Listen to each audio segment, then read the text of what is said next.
नमस्कार दोस्तों, मेरा नाम है विपुल राजपुरोहित और स्वागत करता हूं विपुल एजुकेशन चैनल पर आप सभी का। दोस्तों, कक्षा 12 की जो बुक है समकालीन विश्व राजनीति, इसका पाठ नंबर 1 शीत युद्ध का दौर चल रहा है। इसकी 2 वीडियो हमने पहले अपलोड कर दिया, आपने वो नहीं देखे तो आप जाकर चैनल पर देख सकते हैं। आज हम इसका पाठ नंबर 3 लेके आए हैं।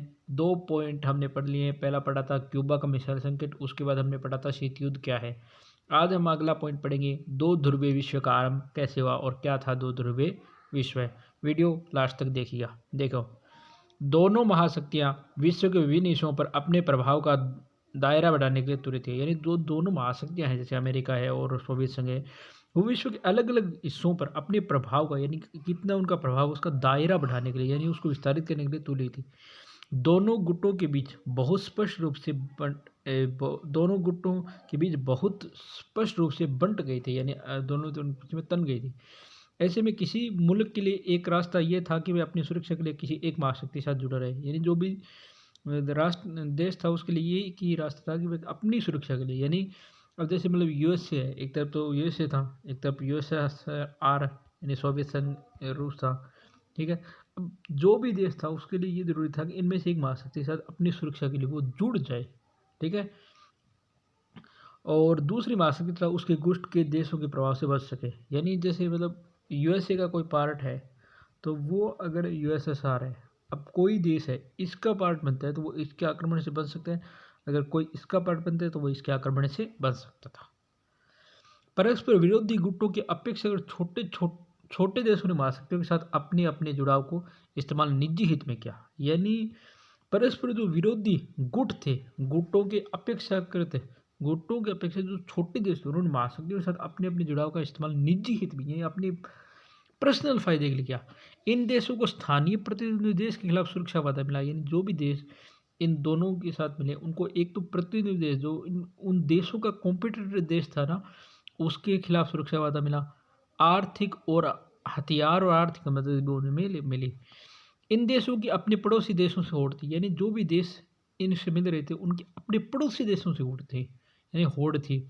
महाशक्तियों के नेतृत्व में गठबंधन की व्यवस्था से पूरी दुनिया 2 खेमों में बंट जाने का खतरा पैदा हो गया। यानी जब महाशक्तियों के नेतृत्व में एक गठबंधन हो रहा था, उससे यह लगा कि पूरी विश्व जो है 2 खेमों में बट जाएगा।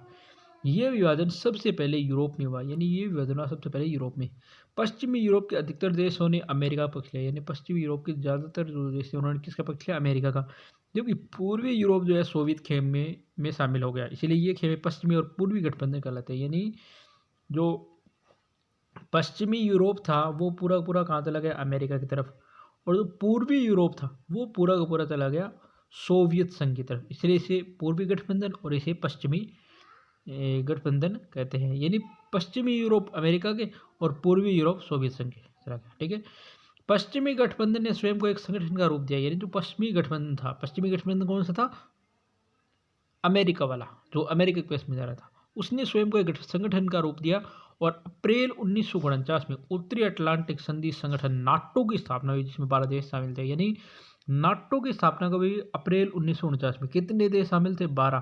किसका संगठन था? पश्चिमी गठबंधन का। ठीक है, इस संगठन ने घोषणा की कि उत्तरी अमेरिका अथवा यूरोप के इन देशों में से किसी एक पर भी हमला होता है तो संगठन में शामिल सभी देश अपने ऊपर हमला मानेंगे। अब देखो, मैं नक्शे में आपको देख सकता हूँ नाटो देश कौन कौन से थे। आप देखो यहाँ पर ऊपर दिखा है नाटो देश, फिर है वार्सा पैक्ट सदस्य, अन्य कम्युनिस्ट देश और अन्य देश। ठीक है, अब देखो नाटो देश की आपको रेड कलर में दिखाई दे। नाटो देश में ये देखो ऊपर पीले कलर में है, जैसे नॉर्वे ऑस्ट्रेलिया इसके अंदर है, ब्रिटेन लंदन इसके अंदर है, इसके अलावा हैग, ब्रुसेल्स बेल्जियम, लग्जमबर्ग, बोन, पश्चिमी जर्मनी इसके अंदर था, फ्रांस, पेरिस, आपके स्पेन, पुर्तगाल, ये सब इसके अंदर थे। ठीक है, और यहाँ पर इटली, रोम, ग्रीस, तुर्की, अंकारा, ये सब के सभी इस नाटो देश में थे। जबकि वार्सा पैक्ट सदस्य जो रेड लाइन वाले हैं ये सारे हैं पूर्वी Germany, Poland, Czechoslovakia, Budapest, Hungary, Soviet संघ, मॉस्को, ये रोमानिया, बुखारेस्ट, बुल्गारिया, सोफिया, ये सब है। अन्य कम्युनिस्ट देशों के लिए हरा देश, यानी जैसे बुलग्रेड और यूगोस्लाविया वाला अन्य कम्युनिस्ट देश है, और अन्य देश है जैसे स्टॉकहोम, स्वीडन, फिनलैंड, ये सारे अन्य देश है उसके अंदर है। ये ऑस्ट्रेलिया वगैरह इसके अंदर है। जैसे मतलब यहाँ पर पहली दुनिया ये, सेकंड दुनिया ये, और थर्ड दुनिया ये थी। अब अमेरिका ने जो नाटो संगठन था उसने क्या किया कि अगर उत्तरी अमेरिका, यूरोप के किसी भी एक देश पर हमला होता है तो सारा संगठन में जितने देश है वो अपने ऊपर हमला मांगे। नाटो में शामिल हर देश को एक दूसरे की मदद करनी करेगा। ये नाटो में जितने भी देश शामिल थे उन्होंने कहा कि एक दूसरे की मदद करेंगे। इसी प्रकार पूर्वी गठबंधन जो था उसे वार्सा संधि के नाम से जाना जाता है। ये जो वार्सो पैक्ट है ना, ये सारे पूर्वी गठबंधन के देश है। पोलैंड है, बर्लिन, पूर्वी जर्मनी, ये वार्सा के देश है। ठीक है, वार्सा संधि के नाम से इनकी अगुवाई सोवियत संघ ने की। इनकी स्थापना होती है 1955 में, यानी वार्सा जो गुट था उसकी स्थापना कब हुई? 1955 में। मुख्य काम था क्या था? नाटो में शामिल देश का यूरोप में मुकाबला करना। नाटो के जितने भी देश हैं उनका यूरोप में मुकाबला करना। शीत युद्ध के दौरान अंतर्राष्ट्रीय गठबंधनों का निर्धारण महाशक्ति की जरूरतों और छोटे देशों के लाभ हानि की गणना से होता है। यानी शीत युद्ध के दौरान जो अंतर्राष्ट्रीय गठबंधन हो रहे थे उनका निर्धारण कैसे होता? महाशक्तियां जो थी रूस और अमेरिका, उनकी जरूरत और छोटे देशों के लाभ हानि के हिसाब से होता था। जैसे कि ऊपर बताया गया कि महाशक्तियों के बीच तनातनी का मुख्य अखाड़ा यूरोप बना। कुछ एक मामलों में यह भी हुआ कि महाशक्तियों ने अपने अपने गुट में शामिल करने के लिए कुछ देशों पर अपनी ताकत का इस्तेमाल किया। जो अलग अलग देश थे उन पर अपनी ताकत का इस्तेमाल भी किया। पूर्वी यूरोप में, यानी पूर्वी यूरोप में सोवियत संघ की दखलंदाजी का इसका उदाहरण है। यानी पूर्वी यूरोप में सोवियत संघ की दखलंदाजी इसका उदाहरण भी है। सोवियत संघ ने पूर्वी यूरोप में अपने प्रभाव का इस्तेमाल किया था।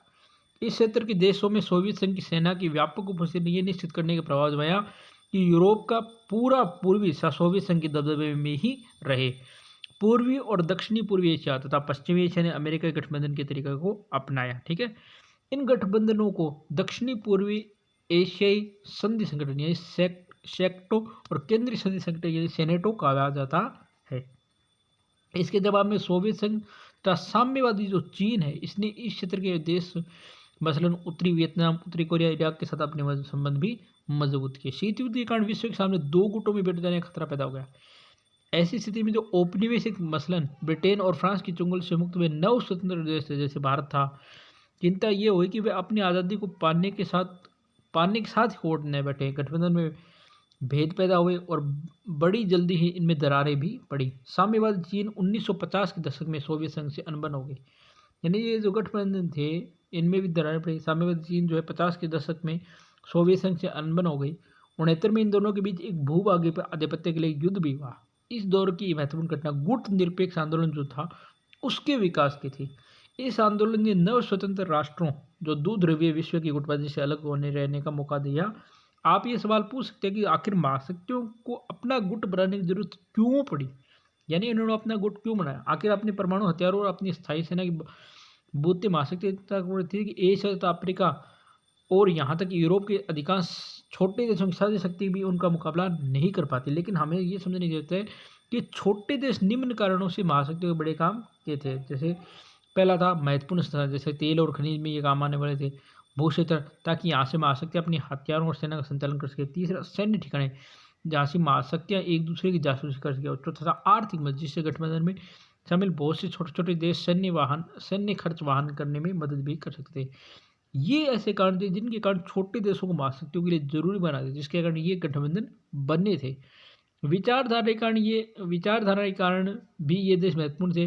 गुटों में शामिल देशों की निष्ठा से यह संकेत मिल सकता है कि महाशक्ति विचारों का पारस्परिक युद्ध भी जीत रही है। गुट में शामिल हो रहे देश के आधार पर वे सोच सकती थी कि उदारवादी और लोकतंत्र और पूंजीवादी समाजवाद और साम्यवाद से कहीं बेहतर है, अथवा समाजवाद, साम्यवाद, उदारवादी, लोकतंत्र या पूंजीवादी की अपेक्षा बेहतर है। ठीक है, तो ये था आज का पॉइंट जो द्विध्रुवीय वाला पॉइंट था।